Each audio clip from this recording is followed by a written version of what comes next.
Assalamualaikum warahmatullahi wabarakatuh. Kembali lagi kawan di Legenda Catur Dunia, masih dari turnamen Tata Steel Chess 2025 hari kedua.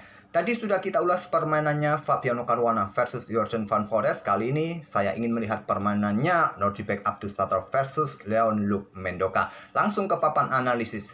Kemarin Abdus Satrov berjumpa dengan Ramesh Babu Pragnananda di babak pertama. Sebetulnya dalam posisi yang unggul ya kemarin, cuma sempat tidak kita ulas kawan karena berakhir match. Saya rasa kalian juga tidak tertarik untuk melihat game remis kemarin.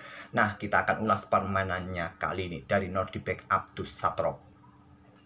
Abdus Satrov pegang putih mengawali dengan pembukaan pion raja, pion E4, ada pion E6 French defense kawan.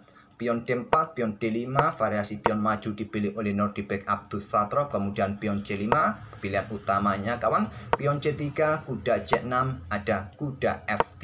Selanjutnya menteri langsung keluar ke petak B6.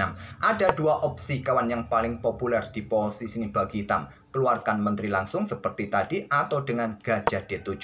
Jika kalian memilih langkah gajah D7, kemungkinan putih akan kembangkan gajahnya ke petak E2 saja. Kenapa tidak ke petak D3 saja bang? Ini akan dibuka oleh hitam kawan. Ambil balik, menteri keluar ke petak B6.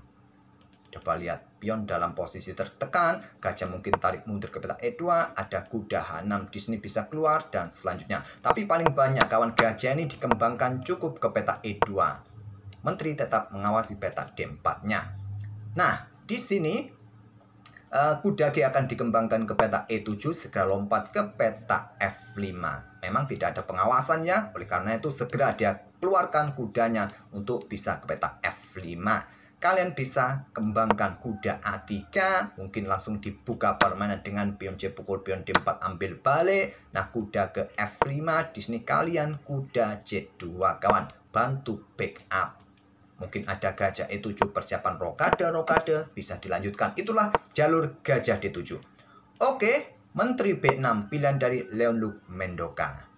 Nah, di posisi ini biasanya pion A3 kawan dimainkan untuk kontrol petak B4 agar jika terjadi jual beli di sini masih ada yang kontrol petak B4 dan gajah tidak akan punya tempo keluar skak. Kebanyakan di sini hitam juga akan sedikit menahan diri, tidak melakukan jual beli kawan. Mungkin dorong pion ini maju ke petak C4.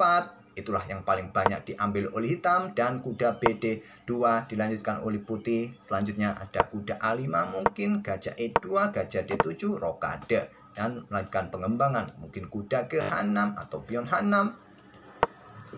Oke kawan, tapi Nordibek Abdus Satrov memilih langkah yang sangat-sangat jarang kawan. Jarang sekali.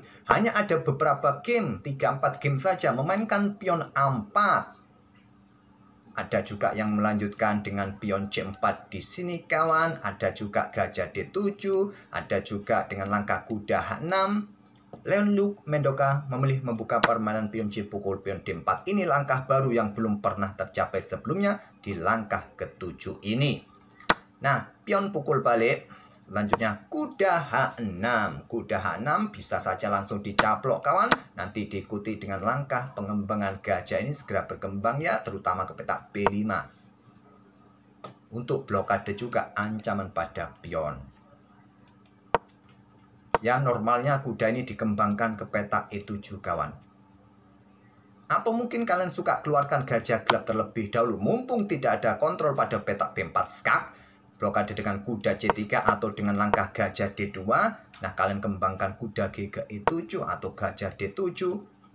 Tapi kuda H6 tapi tidak dicaplok oleh Abdus Satrov. Melangkah gajah B5 terlebih dahulu sebelum meninggalkan pionnya kawan. Itulah yang mungkin tidak disukai oleh Abdus Satrov kawan. Pionnya ini bisa jatuh. Mungkin ada kuda BD2 di sini, koneksikan benteng menteri kawan. Baru pion ambil gajah. Dan disarankan gajah ke B5. Ini urut-urutan yang disukai oleh Stockfish. Tapi langsung gajah B5. Oke, langkah yang aman saja. Tidak meninggalkan pion B2-nya. Tapi memberikan kesempatan kuda ini menempati petak F5. Ada kuda C3. Kemudian gajah D7. Rokade Abdus Satrov. Pion A6. Dan Abdus Satrov menukarkan gajah terangnya, sikat kuda C6. Ambil balik oleh gajah, kemudian kuda C lompat ke E2. Menambah backup pada petak D4-nya. dan mungkin menantang pertukaran. Gajah E7, langkah yang cukup normal buat kita, segera rokade pendek kawan. Pion B3, lanjut Abdus Satrop.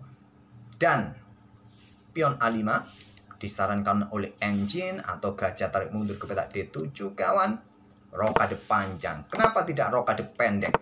Kenapa? Pion G4, apakah cukup logis bagi kita untuk melanjutkan langkah seperti ini? Kalau Grandmaster mungkin ya, untuk mengusir kuda ini kembali kawan. Apakah menantang pertukaran diterima, atau jika mundur ke petak H6 ya dicaplok oleh gajah di sini, membuat rajanya terbuka. Memilih rokade panjang. Gajah D2, lanjut Abdus Satrop. Raja B8, pion B4 dikorbankan kawan. Ya, bisa saja kalian caplok ya. Tapi ada pion A5 terlebih dahulu, usir menteri. Menteri tetap menjaga gajah di sini kawan, diikuti dengan benteng B1. Jadi sudah tidak ada pion lagi kawan, tidak diberikan kesempatan pion ini dikoneksikan dengan gajah. Harus berhati-hati, bukan pengorbanan cuma-cuma, tapi cumi-cumi, berbahaya sekali. Benteng C8, pilihan dari Leon-Luc Mendoka. Nah, pion G4, opsi terkuat menurut engine komputer. Tapi memilih dengan langkah benteng B1, langkah manusiawi, persiapan untuk dorong pion kawan.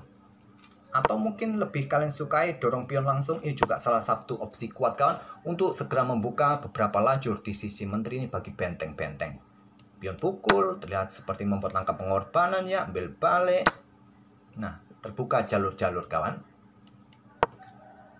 Oke, tapi benteng B1 terlebih dahulu, Abdus Satrop bermain. Gajah D7 menghindari tempo, tetap pion B5. Nah, di sini mestinya kalau kita main ya dorong saja supaya tertutup ya, tidak memberikan kesempatan benteng-benteng mempunyai lajur terbuka. Tapi mungkin yang tidak disukai ada menteri E1. Repot juga kawan, repot juga. Oleh karena itu langsung diterima, ambil balik. Nah, inilah maksudnya, hanya punya lajur A yang terbuka, lajur B terblokade oleh pionnya sendiri. Itulah ide dari Leon-Luc Mendoka. Benteng C4, ada menteri B3, pion G5. Sekarang hitam mulai ingin membuka sisi raja kawan. Pion H3, pion H5 terlebih dahulu, caplok gajah ambil pion G5. Di sini benteng B4, menteri mundur ke A2, disusul bentengnya geser juga kawan. Nah, ada benteng caplok pion B5. Kuda G3 lanjut Abdus Satrop, langkah bagus supaya tidak ada lagi tekanan pada pion pusat D4-nya kawan. Gajah pukul gajah G5 terlebih dahulu.